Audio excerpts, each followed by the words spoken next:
आइए इस सारणी को समझने की कोशिश करते हैं। देखिए, जब भी आपका a1/a2 बराबर ना हो b1/b2 के, उस केस में आप ग्राफ बनाओगे तो रेखा एक दूसरे को कट करेंगी, यानी कि इस तरह से।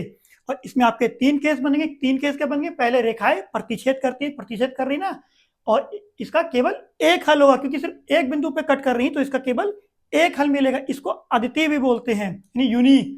और जब हल मिल रहा है, किसी का भी हल मिलता है, तो उसे हम बोलते हैं संगत, यानी ये संगत है। दूसरा नियम क्या कहता है?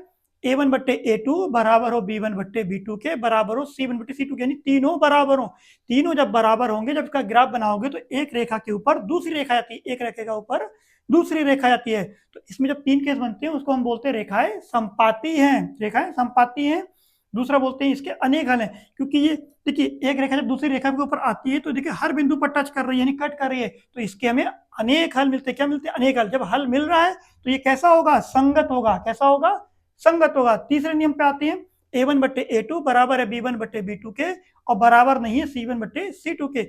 इस केस में रेखाएं कैसी होंगी? समांतर होंगी, जैसे रेल की पटरी होती है। अब इसमें 3 केस बनते हैं, रेखाएं समांतर हैं, इसका कोई हल नहीं। जब जो रेखा एक दूसरे को कट ही नहीं कर रही है, टच ही नहीं कर रही, तो इसका कोई हल नहीं। जब इसका हल ही नहीं है तो ये क्या है? असंगत है।